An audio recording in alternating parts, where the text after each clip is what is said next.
Hi, I'm Christy, and this is Today We Tried, a parenting podcast brought to you by Colugo, where we talk about big moments in parenthood and break them down to make them feel less daunting and more doable. I am a mom of 3 and Chief Parent Officer and General Counsel at Colugo, and I am so super excited to be here today with a special guest, Brandi Milloy.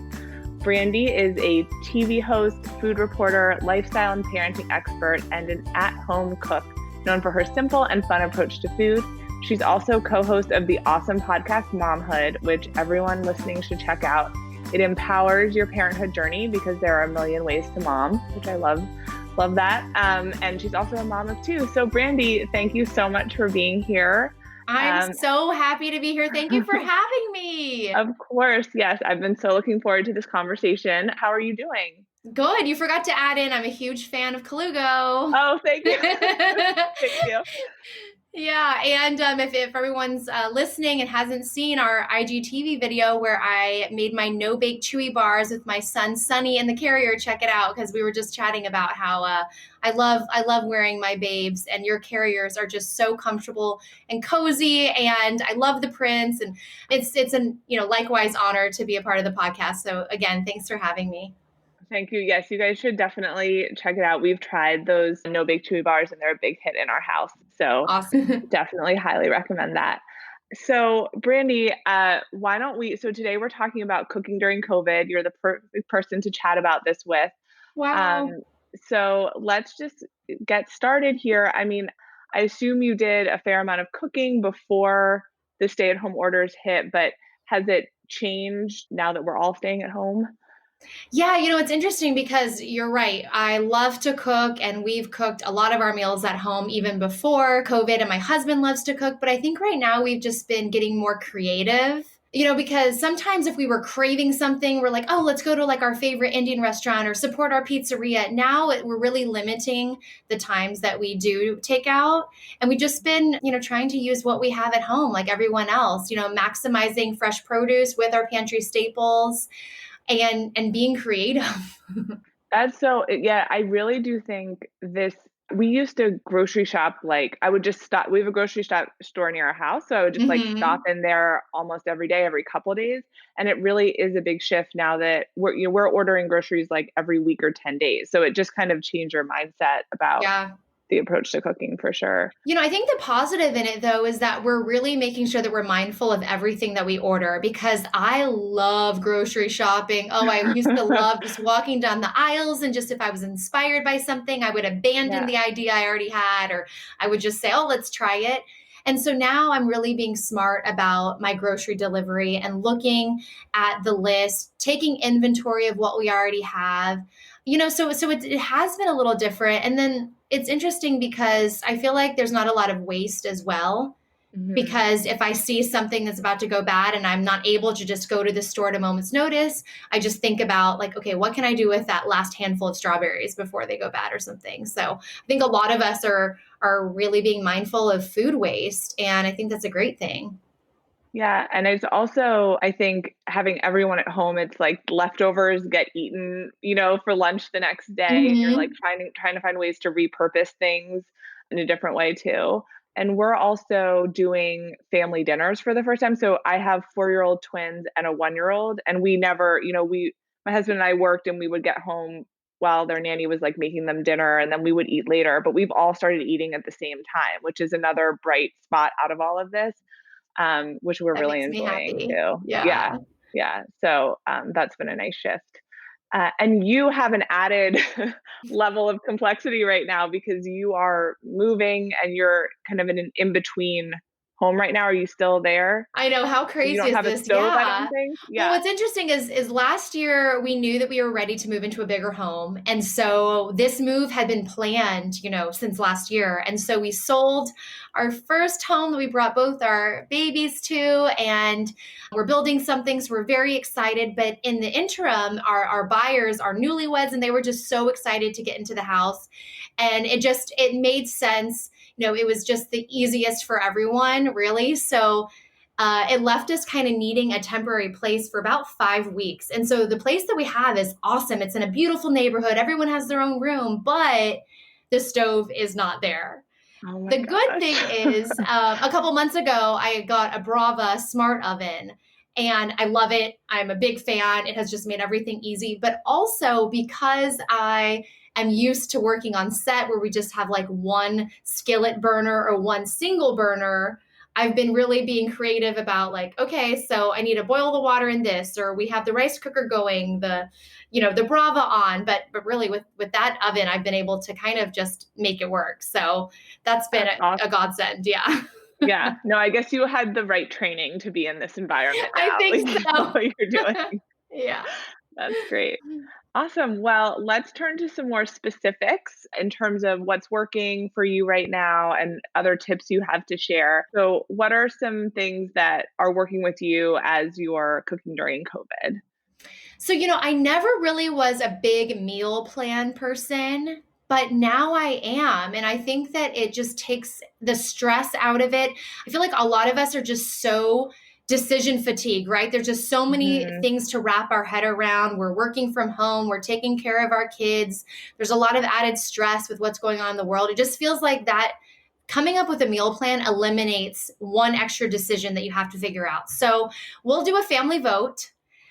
Oh, Um, I like that. Okay, yeah, family we vote. totally do That's a a nice family way to do vote. it. And it's not something that we do, on a certain day, but it happens to just be like Sundays. We'll talk about the next week coming up. And we always make sure that we're including foods that we already love. So I feel like if people are starting to feel like I'm eating the same thing, or maybe you aren't inspired anymore, it's okay to just go for the comfort foods that your family loves. Like there's nothing Mhm. wrong with that. I think there's a lot of pressure to feel like you have to try out all these different foods, but totally fine. But if you are stumped on creativity, you can totally Google things. We'll sometimes do that. I mean, even someone like me who's been a judge on Food Network, it's almost like I'm doing my own shop challenge where I think about, okay, what do I have? How can I repurpose that? But putting the menu on the fridge is really fun because then I know exactly what to expect. I don't have to, think about anything. And with that, we've been doing theme nights. Oh, So we fun. used to Okay. do theme mornings. For example, we would do like breakfast tacos, like Taco Tuesday, but for breakfast. And so I would make breakfast Yum. tacos. Yeah, like easy, like cheesy egg quesadillas with guacamole, or even like a pancake taco where you just make the pancake and you wrap it with a whole bunch of yummy fruit. So That that's sounds been great really too. cool as a Yeah. parent to just get that excitement there because if your kids like mine, one day they want to eat everything, the next day they don't want to eat anything. So I just kind of take my wins when I can. Yeah. Well, and it's nice. So do you write out actually like breakfast, lunch, and dinner every day in the meal plan, or what are you covering in the meal plan? For us, it's usually dinner, sometimes dinner and breakfast, only because breakfast has always been a huge part of our lives. Like my husband and I have been getting up early since we got married. We love having that quiet time together. We love eating breakfast together. And we're big like warm breakfast people. Like we want our avocado toast with our eggs and our hot hash browns or French toast sticks or something. So I do write those out typically, but there's flexibility. I mean, I'm such a person that I have to be craving something. So if I'm kind of not feeling like having salmon tonight, what's cool is I can just swap it with a different day. So if Monday Right. was salmon and asparagus, we'll swap it up. But another idea that I wanted to share is I come up with fun names for recipes and dishes that are totally basic and normal, like all of us do, but because it gives that added layer of fun. So, for Mhm. example, French toast sticks with dippers. So I'll say, do you want like a fun dip? I will incorporate sprinkles into some of my recipes, even if it's not a weekend. So I'll let my daughter put a little bit of sprinkles on top of her waffles. I love that idea also Right? because I bought so many sprinkles at the beginning of this because I was like, "Oh, we'll be baking," and I have, like I'm so and you don't use that many, although my No, kids dump pretty heavily, like, when we're making, I don't know, cookies or whatever, but I love the idea. I think that would make everything just a little more festive and fun. it's That's so awesome. fun. Yeah. Yeah. And I just feel like, I mean, in general, sprinkles are reserved for all these special occasions, but I think that we all need a little sprinkle in our life, and our kids need that joy and happiness that sprinkles can bring to any food. And I'm a big, big proponent of cutting up the food differently or adding a dipping sauce. So like sometimes my daughter loves deviled eggs and boiled eggs, but she goes through phases. So sometimes we'll add like a little topping. So I'll let her put like everything but the bagel seasoning on top. Oh yeah. Or instead of, I'll let her do like an avocado dip with her toast instead of avocado toast. So she can dip it in there. So I don't know, just coming up with fun names, monster pancakes. I have some ideas if you guys follow me on Instagram, but there's so many creative ways that you can really make it fun instead of full of fatigue. Right. No, that's great. And that's a great way to adapt. Like if you're having a meal one way, instead of, you're not cooking something else for your kid, you're just presenting it in a different way to make it a little more exciting for them. So everyone's happy. Yeah. Yeah. Even pasta. Like I feel like I really loaded up on the pasta and we really enjoy pasta, but sometimes it's like, how can we make it different? So my husband actually made spaghetti eggplant lasagna. And basically what happened is we ran out of lasagna noodles. We couldn't find them anywhere and we kind of didn't care. So he just used spaghetti noodles as the noodles. And so in the casserole dish, it was a whole bunch of like squiggly noodles and then the fillets of eggplant. And it was fun, it was just like, great.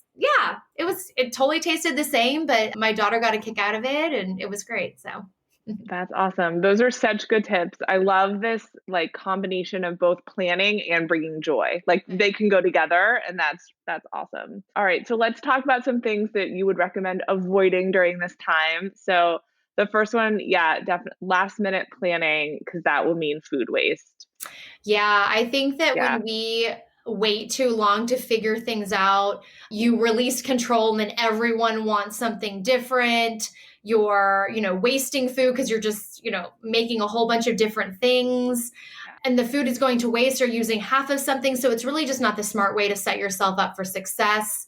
So really planning, maybe if you don't plan the week before, the night before, even the morning of, thinking, okay, do I need to like take my chicken out of the freezer? Are we going to do this? I love to give little jobs to my daughter. So she's 2.5 and I just try to think ahead of time. Okay, what can she do that will keep her busy, that will get her engaged?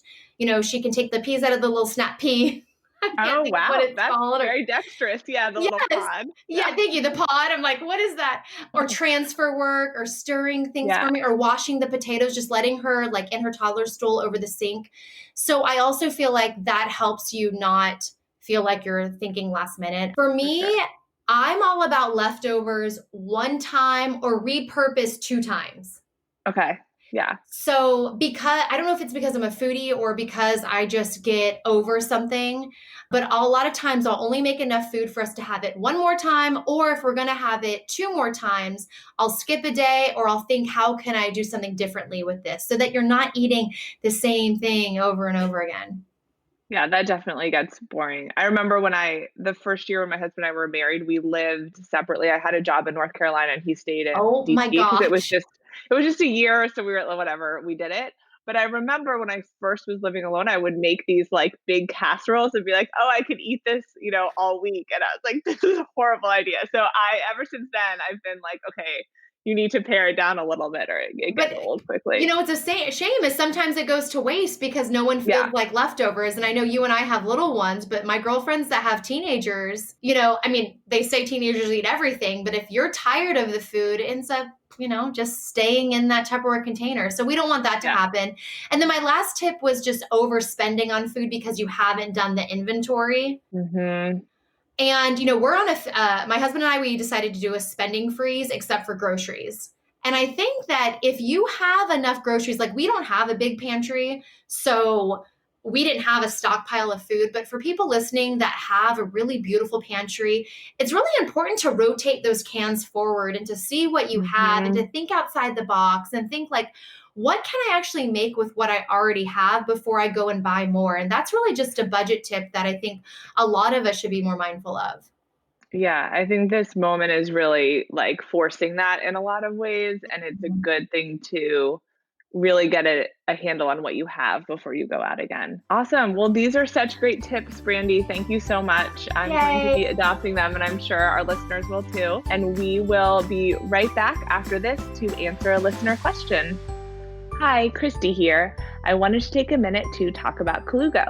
I'm super excited to share that we've partnered with Kleck, a company known for their super comfy car seats with best-in-class safety features, to launch our complete travel system.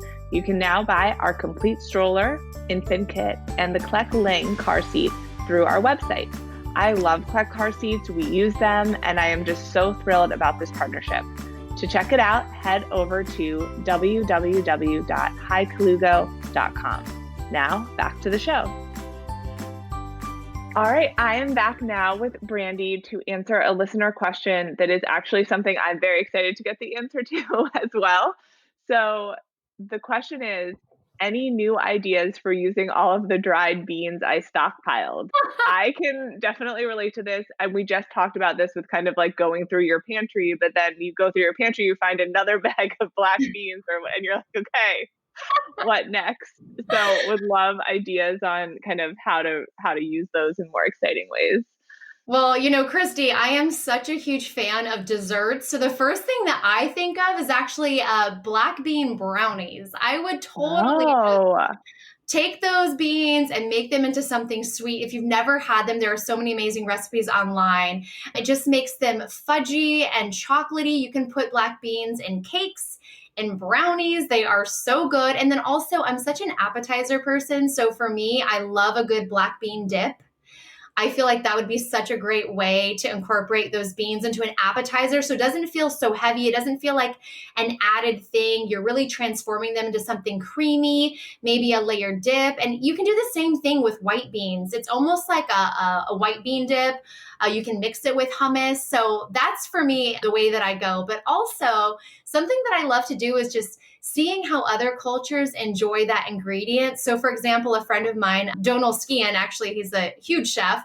He loves having his beans on toast because that's something that is very popular in Ireland and in the UK, where you just make some toast, put a little butter on there, and you can either use baked beans. I've seen black beans done. So I think it's a fun way to learn about other cultures and just to see how you can look at the same ingredient, but use it in a different way while also learning a little bit about another culture, I think is fun. But just make some brownies. Yeah. Forget taco night every Tuesday. There's only one Tuesday a week. I know I've used them there. No, but I love that also because so my 4-year-olds are in a preschool and their preschool sends activities every day, but they've started to kind of resist that. They're like a little bit over it. But I feel like if I could incorporate some education through like, beans on toast and be like, this is what they do in Ireland, I might like re-spark some interest in that. So I love that. And also, if you have a ton of beans, I would also say if your kids are a little younger, you could use them as sensory activities or arts and crafts. There's so many cool things that you can do with it. Just another suggestion. No, that's a really great idea. My kids, I feel like my littlest, my 1-year-old would love to just kind of, he's always grabbing at everything. Might as well direct that into like an actual activity. That would be good. Yeah. Well, for him, you'd probably have to cook them so they're a little soft in case he starts eating them. That's true. They probably would go right. Because I know when Millie was 1, oh my God, everything went in her mouth. And so now I'm dealing with that with Sunny. So yeah. Awesome. Well, these are very great ideas. I'm going to Google black bean brownies and find a recipe because I think that will be very popular in my house. So yeah, I have a couple favorites, so we'll have to put them below in the Instagram when we share. Oh yeah, that would be great. Yeah, or in the description. I can share some with everyone. Awesome. Well, Brandi, thank you so much for being here. Before we go, could you tell our listeners where they can find you? Yes, thank you. You can find me at Brandi Milloy, Brandimilloy, and I'm on Instagram, Facebook, and Twitter. Also, my website is just brandimilloy.com. And as Christy mentioned, at Momhood Show is our podcast Instagram. You can also just search Momhood anywhere you listen to podcasts. Yeah, awesome. You all should listen and subscribe. It's really great. Really a bright spot to hear you guys chat. Yeah. All right. Thank you again for being here. And that is all we have for today. You can comment on today's post at Colugo's Instagram, which is at HiColugo, HiColugo. And if you have a question or a topic you want us to cover, you can email me at cpo@hicolugo.com. Thanks so much. Thanks, Brandi. Yay, bye. Our music was provided by Sound Planet. Our awesome producer is Aaron McGregor. I'm Christy from Colugo. We'll be back soon to share more about our adventures in parenting. Until then, remember, you got this.